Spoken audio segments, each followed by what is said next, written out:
The medical bay of the Zephyrian royal cruiser hummed with desperate energy as physicians crowded around the dying princess. Lucas stood frozen in the corner, his maintenance tools still clutched in sweaty palms. He wasn't supposed to be here. He was just a human mechanic, hired for cheap labor on the Outer Rim colonies, and now he'd wandered into what looked like an interstellar funeral. The princess, he'd heard them call her Celestia, lay on a crystalline bed that pulsed with faint purple light. Her skin, normally a luminescent silver according to the whispering attendants, had faded to a sickly gray. Delicate antennae that crowned her head drooped lifelessly. The Zephyrian doctors moved around her with practiced precision, but Lucas could see the defeat in their elongated features. "The poison has reached her neural core," one physician announced, his voice carrying the musical quality typical of his species. "There is nothing more we can do. The princess will join the eternal void within the hour." Lucas shifted his weight and his tool belt clinked. Every head in the room swiveled toward him. A dozen sets of multifaceted eyes fixed on his human form with expressions ranging from grief to outrage. "Who dares intrude upon the royal chamber?" demanded a tall figure adorned in ceremonial armor. The royal guard captain, Lucas guessed, noting the elaborate crest on his chest plate. I'm so sorry," Lucas stammered. "I was repairing the ventilation system in Section 7 and must have taken a wrong turn.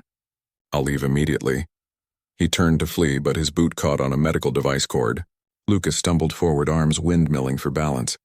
His hand shot out instinctively to catch himself, and his palm landed directly on Princess Celestia's exposed forearm. The reaction was instantaneous. A shock of warmth traveled up Lucas's arm, followed by a tingling sensation that made every hair on his body stand on end. The princess's eyes snapped open, brilliant violet orbs that seemed to contain entire galaxies. Her skin began to glow, the gray pallor retreating like shadows before dawn. The silver luminescence returned, spreading from the point where Lucas's hand touched her skin, racing across her body in rippling waves. "Remove him," the guard captain bellowed, but the chief physician raised a restraining hand. "Wait. Look at the neural readings." Holographic displays erupted around the princess's bed, showing biological data that Lucas couldn't begin to comprehend. But he didn't need to understand the alien symbols to see the climbing numbers. The green indicators replacing red ones, the graphs spiking upward into what he assumed was healthy territory. Princess Celestia sat up slowly, her antennae rising and beginning to glow at their tips. She looked at her own hands in wonder, then at Lucas, who stood paralyzed by confusion and fear. "The human," she whispered, her voice like wind chimes. "The human's touch. It neutralized the poison."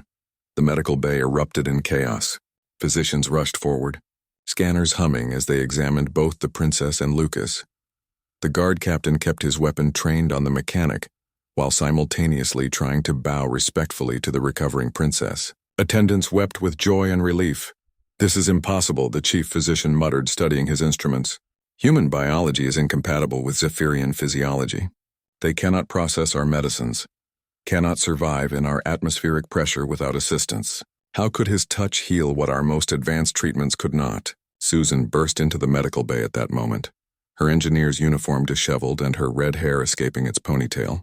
"Lucas, thank God I've been looking everywhere." She stopped short, taking in the scene. "What the hell is going on?" "Your companion," the princess said, now fully sitting up and looking remarkably alive for someone who'd been at death's door moments ago. "He has saved my life with a simple touch. The assassin's poison that should have killed me within hours, it's completely neutralized." Susan's eyes darted between Lucas and the princess, her engineering mind already working through the problem. "That doesn't make any sense unless..." She pulled out her portable scanner, the one she used for ship repairs. "Lucas, when was your last medical check?" 6 months ago, before we left Earth." Susan scanned him quickly, then her eyes widened. "The radiation exposure from that solar flare we flew through last month. Your cellular structure underwent minor mutations. Nothing harmful to you, but it enhanced your body's natural immune response. Your antibodies are incredibly aggressive right now." The Zephyrian physician leaned closer to Susan's scanner. "Fascinating. And our princess's poison was organic in nature, a biological weapon. When the human touched her, his body's immune response somehow transferred and attacked the poison like a foreign invader," Susan finished. "Lucas, you're basically a walking antibody factory right now." The princess rose gracefully from her bed, her full height revealed. She stood nearly 7 feet tall, a vision of otherworldly beauty. She approached Lucas, who instinctively stepped back until he hit the wall. "Do not fear, Lucas of Earth," she said gently. "You have performed a great service to the Zephyrian people. I'm Crown Princess Celestia, heir to the 1,000 worlds. You have saved not just my life, but potentially prevented a succession war that would have torn our empire apart." The guard captain finally lowered his weapon, though he looked no happier about the situation. The princess speaks truth.